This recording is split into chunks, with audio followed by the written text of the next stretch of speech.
ফ্ৰণ্টলাইনৰ leader বিশেষকৈ জিলাৰ যিবিলাক বিষয়ববীয়া আৰু উইংছ যি দুটা আমাৰ ফ্ৰণ্টেল উইংছ আছে মহিলা আৰু যুৱক তাৰ বিষয়ববীয়া প্লাছ আমাৰ যিসকল ব্লক সভাপতি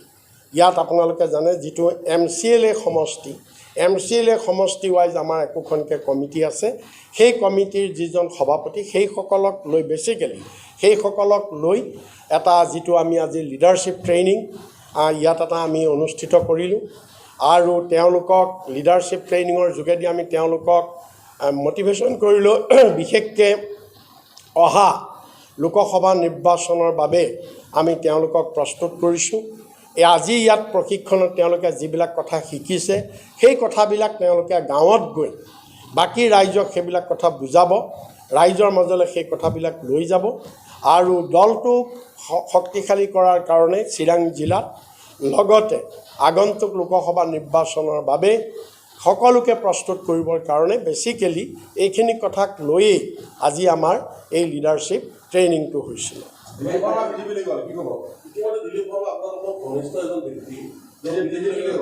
নহয় এইটো শুনক দিলীপ শৰ্মাই যিটো চিঠি লিখিছে মোলৈ আৰু যিটো তেওঁ আপোনাৰ ফেচবুকত তেওঁ যিটো পোষ্ট দিছে তাত তেওঁ লিখিছে যে মই নিতান্ত ব্যক্তিগত কাৰণ বুলি কৈছোঁ এতিয়া ব্যক্তিগত কাৰণত যোৱা মানুহ এজনে তেওঁ ব্যক্তিগত কাৰণত গৈ বিজেপিত যোগদান কৰিছে হয়তো তেওঁ ভাবিছে যে বিজেপিৰ যোগেদি তেওঁ ৰাজনৈতিক উত্তৰণ বেছি কৰিব পাৰিব তেনেকুৱা হয়তো ভাবিছে গতিকে তেওঁ গৈছে মই তেওঁক শুভেচ্ছা জনাইছোঁ তেওঁ ভৱিষ্যত উত্তৰ ৰাজনৈতিক তেওঁ যিহেতু আশা কৰি গৈছে তৃণমূলত তেওঁ ৰাজনৈতিক উত্তৰণ হয়তো নাই দেখা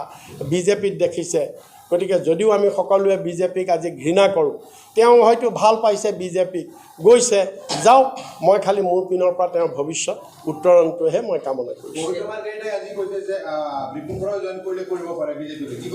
নাই সেইটো কোনোবাই কোৱাটোত মই বাধা কেলৈ দিম কোনোবাই কৈছে যাৰ যি মন আছে কৈ থাকক কোনোবাই ক'ব খুজিছে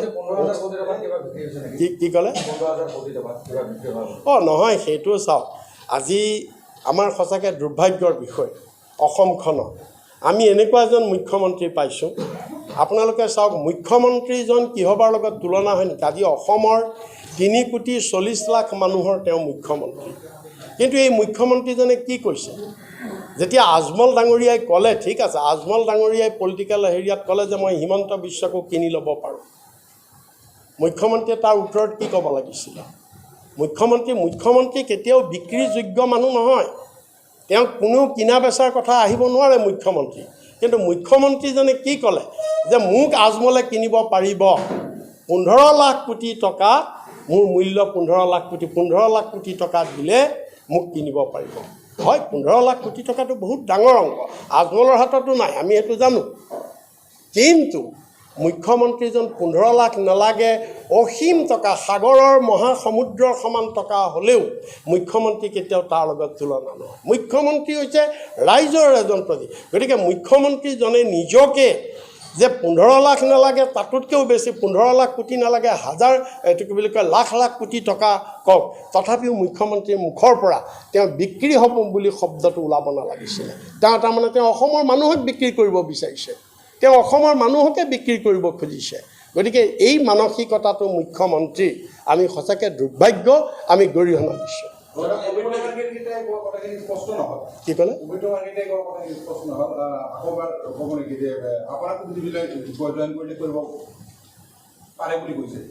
নহয় বিজেপিয়ে এইটো জইন কৰিলে কৰিব পাৰে বুলি ক'ব পাৰে মই জইন কৰোঁ নে নকৰোঁ সেইটো মোৰহে কথা মই যদি বিজেপিত জইন কৰিব বিচাৰিলোহেঁতেন মই বহুত আগতে যাব পাৰিলোহেঁতেন মইতো কংগ্ৰেছৰ পৰা মই বিজেপিত যোৱা নাই নহয় মই কংগ্ৰেছৰ পৰা তৃণমূলত আহিছোঁ আৰু ফাইট কৰিবৰ কাৰণে এগ্ৰেছিভলি ফাইট কৰিবৰ কাৰণে গতিকে মোকতো বহুত অফাৰ আগতেই দিছিলে আমিতো যোৱা নাই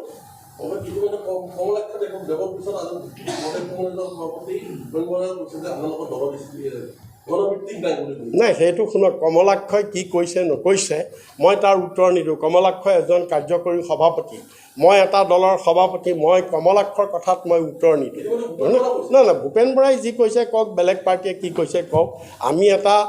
এটা বৃহৎ উদ্দেশ্যত লগ লাগিছোঁ দেশৰ দেশৰ সংবিধান গণতন্ত্ৰ ৰক্ষাৰ কাৰণে আমি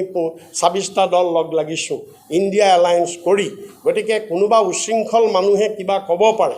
কাৰোবাৰ স্বাৰ্থত, কিন্তু আমি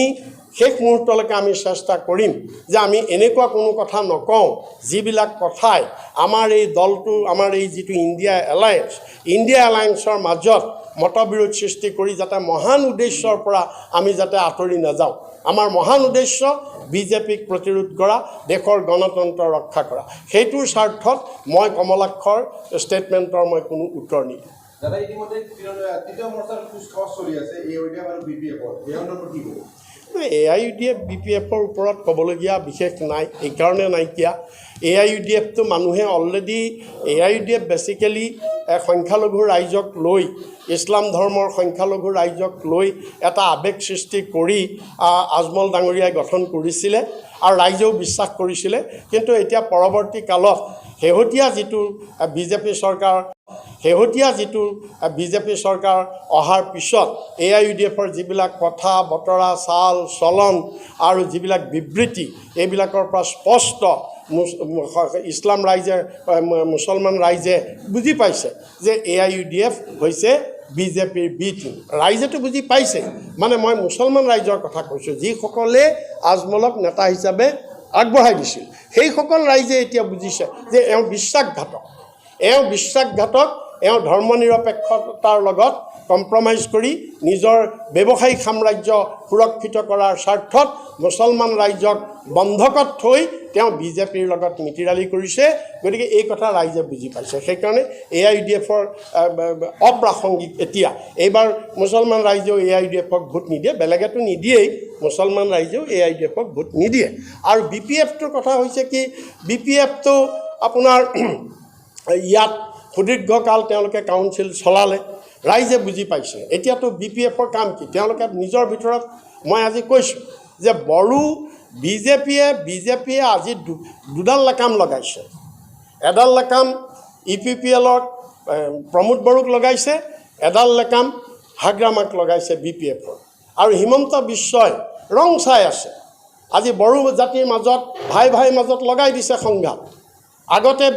বড়ো জাতিৰ এটা ৰাজনৈতিক দল আছিলে BPF, বড়ো জাতিৰ গোটেই বড়ো সমাজৰ এটাই ৰাজনৈতিক দল আছিলে BPF। কিন্তু এই বিজেপিৰ কুচক্ৰান্তত হিমন্তই দুটা কৰি দিলে, BPF UPPL কৰি এতিয়া দুই বড়ো ভাইৰ মাজত আজি সংঘাত লগাই আছে। সেইবিলাক ৰাইজে বুজি পাইছে। গতিকে সেইকাৰণে এই দুটা দলৰ কথা বিশেষ ক'বলগীয়া নাই বুলি মই ভাবোঁ। নহয়, কোকৰাঝাৰ সমষ্টিটো আমিতো বিচাৰিছোঁ, কাৰণ আমাৰ সাংগঠনিক দিশৰ পৰা যে মানে যিটো ইণ্ডিয়া এলায়েন্সৰ যিবিলাক অংশীদাৰ দল, যদিও ২৬টা দল, ইয়াততো ২৬টা দল নাই। ইয়াত বেচিকেলি ইণ্ডিয়া এলায়েন্সৰ এইকেইটা দলহে ইয়াত আছে, মানে বিশেষকৈ BTR, কংগ্ৰেছ আছে কিছু পৰিমাণে, আমি তৃণমূল নতুনকৈ আহি আমি গোটেইখিনি সোমাইছোঁ, অলপ চেগা চুৰুকাকৈ CPM আছে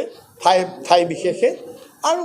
বিশেষকৈ CPIটো ইমান তেনেকৈ নাই। যিয়ে নহওক বাকীবিলাক হয়তো আছে, কিন্তু মই বেচিকেলি এইকেইটা দলৰ কথা কৈছোঁ। বাকী অলপ চলপ ৰাইজৰ দল আৰু অকণমান জাতীয় পৰিষদ অকণমান আছে, কিন্তু বাকীবিলাক দল ইয়াত নাই। এতিয়া এই গোটেই দলবিলাকৰ ভিতৰত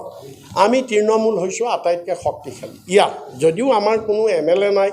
MP নাই, বা আমাৰ আমি ইলেকশ্যন খেলাই নাই, কিন্তু আজি ১.৫ বছৰত আমি যি ধৰণে BTRত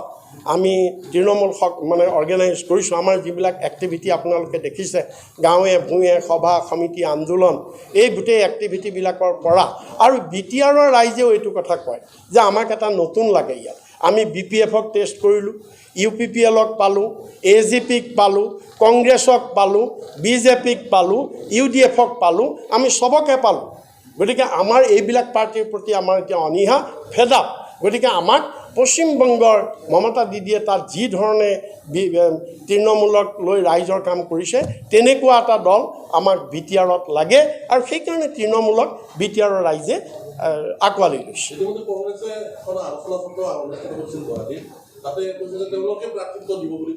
নহয়, সেইটো ক'ব পাৰে, সেইটো কোৱাটো তেওঁলোকে নহয়, চব পাৰ্টিয়ে ক'ব পাৰে। এইটোতো কথাটো কোৱাত, চিটটো বিচৰাত সকলোৰে অধিকাৰ আছে, সেইটো বিচাৰিব। কিন্তু আল্টিমেটলি যেতিয়া চিট শ্বেয়াৰিং হ'ব, তেতিয়া বহুতবিলাক দিশ চিন্তা কৰা হ'ব সেইবিলাক গোটেইবিলাক দিশ চিন্তা কৰি তেতিয়া ডেফিনেটলি এটা পাৰ্টিহে পাব আৰু সেইটো আমি তৃণমূলে শেষ মুহূৰ্তত আমি পাম বুলি আমি আশাবাদী কাৰণ ডেফিনেটলি প্ৰথমতে সংগঠনৰ কথাটোৱেই চাব লাগে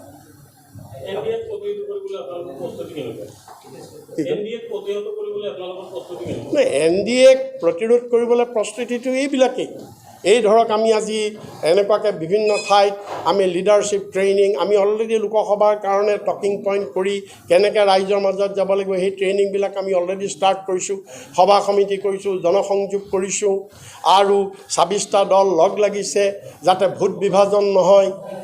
বিভাজন যাতে নহয় বিৰোধীৰ তাৰ কাৰণে আমি সব লগ লাগিছোঁ গতিকে NDAক প্ৰতিৰোধ কৰিবলৈ এইবিলাকেই আমি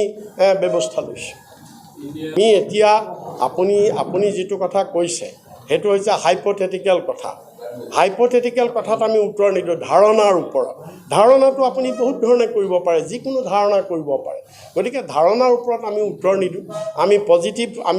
আমি এটা পজিটিভ চিন্তাধাৰালৈ সদায় আমি কাম কৰিছোঁ আমি কেতিয়াও নিগেটিভ নাভাবোঁ আমি চিট পামেই আৰু আমি জিকিমেই আমি তেনেকৈয়ে ভাবি আছোঁ না আমিতো ডিমাণ্ড কৰোঁতে আমি 5টা চিট ডিমাণ্ড কৰিছোঁ এইটো নিয়মেই এটা ডিমাণ্ডটোতো সদায় এটা কৰিবই লাগিব কিন্তু বাস্তৱিকতা গোটেই ইণ্ডিয়া এলায়েন্সৰ গোটেই